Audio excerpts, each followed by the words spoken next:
What up, Dokkanners? Welcome back to Tsunami for another video on Dragon Ball Z Dokkan Battle. Apologies for the very late video, but I am really just now only able to take a look at all this and talk about it just because the information for the VJump scans dropped, I think, pretty early in the morning, but just to the point where it was right after I finished watching the Pokemon Direct on Twitch, and then I just went back to sleep. So, apologies for the late video, but still, I want to talk about it because some of you may just not know about it. So, big shout out to the Dokkan community for showing us all this, and also big shout out to Garesh for the translations. Before we even talk about the VJump scan, I want to quickly point out something else that has also happened recently. So, if you guys remember, a couple of videos ago, I was talking about all of the updates that we got from Air Dokkan regarding what's coming up. There was a new event called Head Towards Planet Namek, which is going to be starting during the Countdown celebration, and you were able to get skill orbs from this. Now we know exactly what these skill orbs are and why they are the way that they are.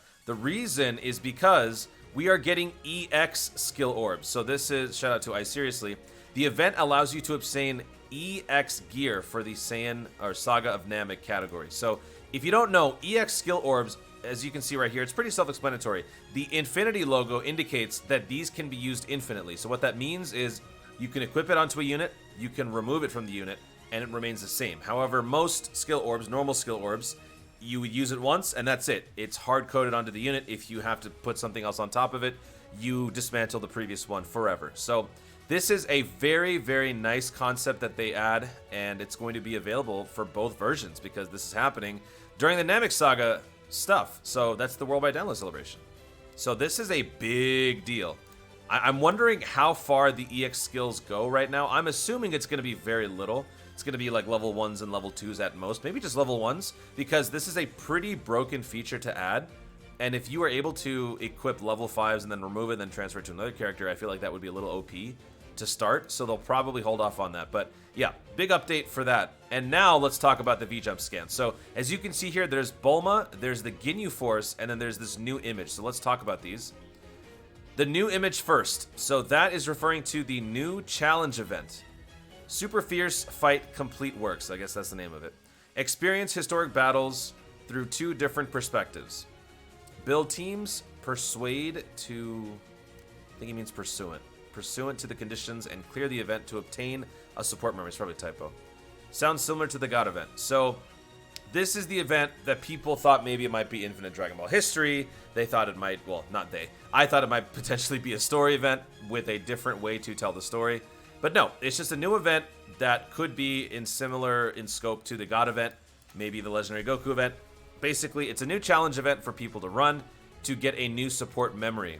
This new support memory thing actually could, yeah, that's probably what makes it more like the God event, because for the God event, you'd have to beat every single God to attain all the different pieces of the support memory to assemble and then ultimately unlock it. So it might be something similar here, where you have to build certain teams, complete certain missions, get all the various pieces of the support memory to then ultimately use it. So that's cool. I am looking forward to that.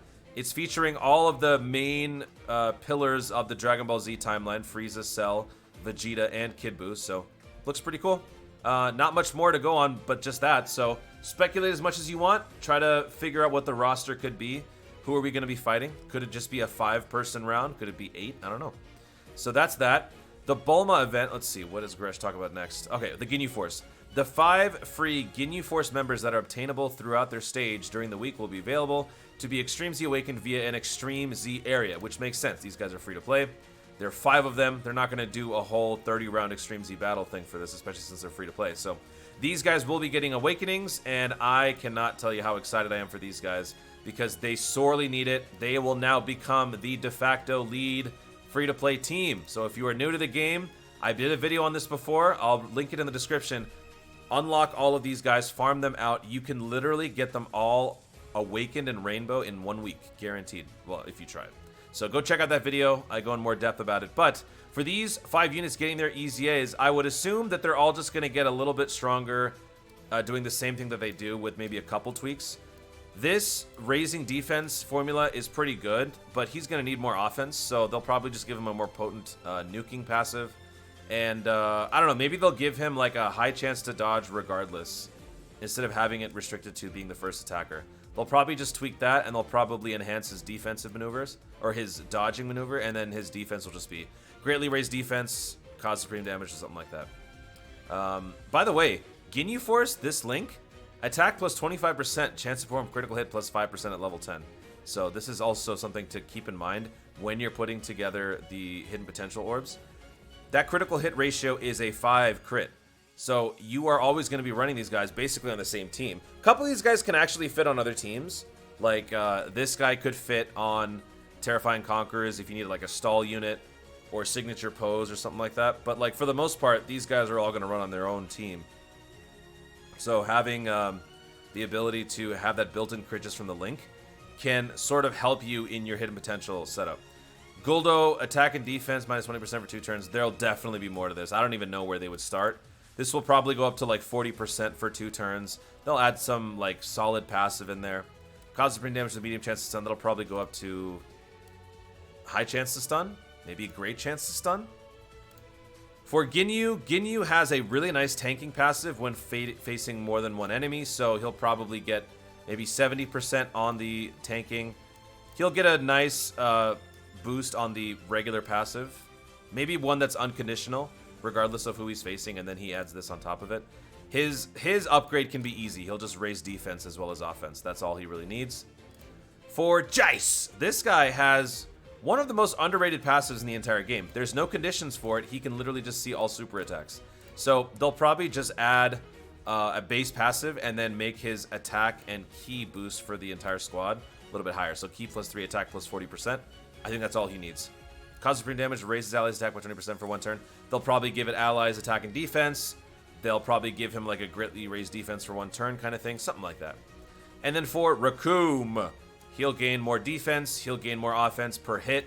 He'll probably get a damage reduction mechanic, so that way this makes his second part of his passive more viable.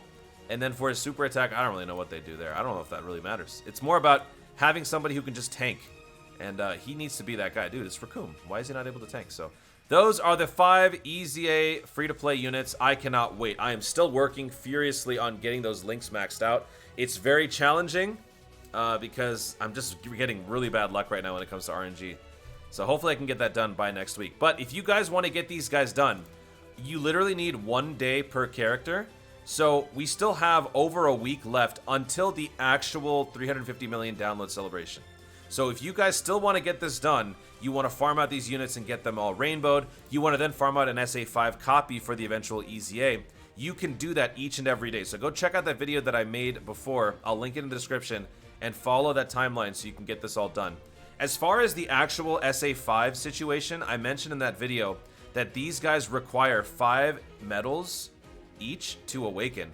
And given the current state of the game, you are only given 6 medals in total. So what's probably going to happen is when this 350 million download celebration actually kicks off, they'll make these events available daily, and they'll probably renew the missions or at least make them more available, where you can either buy them from the Baba Shop more frequently, or it'll be like a treasure item, or they'll just have more missions so that you can unlock it to do that. And if you are able to do that, I would highly recommend you farm it out this way instead of wasting Kais, because these guys are going to be available every single day, and there's no reason to waste those Kais, especially with all the possible units that are going to be coming as the summonable units are concerned. Keep that in mind. So go check out that video. I recommend it. Okay, Dragon Ball Legends, nobody cares. New event, Bulma's Dangerous House Sitting will be available, where you can earn 10 Dragon Stones a day. I assume the story will be about when Bulma was living in a cave on Namek and figuring out how to survive there. Yep, that's pretty much it. Like I mentioned before on previous videos, this is just like the launch event. Launch event had it where you got up to 20 stones per week. It was like a once a week type deal. This one is up to 10 stones once per day. Obviously, that means we're getting more from this than the launch one, which makes sense because every celebration that comes up, it gets more and more hype, more and more valuable. So that's cool. But that's pretty much all that we know. We still don't know what the summonable units are going to be, but at least we now know that at the bare minimum, even if we don't get the LRs, EZAs for the GINYU Force Physical or the Tech GINYU Goku, we can know at least that the free-to-play units are going to be getting an EZA, and they're going to be so much better. I'm so excited to see what these guys do. My guess, the best of these units is going to end up being this GINYU. LR GINYU. The TUR GINYU, I feel like he will become the best of the bunch, because simply having an attack and defense raise for a super attack makes you instantly better than like 90% of the units in this game. So I feel like that will be the number 1 unit. And then the surprise second unit, I think, is probably going to be Jace. Jace, with the ability to foresee super attacks, whatever else they give him will make him extremely valuable to not only this team, but any extreme team. So yeah, that's my underdog pick. So that is pretty much it for the VJump scans. That is enough. We don't need more than this. We don't need to be given all the information. I like how the flow of information has been happening for this past week or two for the upcoming celebration. We still don't know much. We have very little to go on, but it's enough to keep us hyped, involved, and engaged in discussion. So hopefully you guys appreciate that too. Guys, thank you so much for watching. If you enjoyed the video, be sure to leave a like down below and let me know in the comments which of the GINYU Force units do you think is going to become the most powerful, and which is your underdog pick. So pick the one that you think is going to be the one, and then which do you think is the one that's going to surprise the world. Let me know in the comments down below. Also, be sure to subscribe for more dope content in the future, and click the notification bell so that you let YouTube know you want to see more of my stuff. Do it! Thanks again, stay tuned, and always remember to Dokkan responsibly.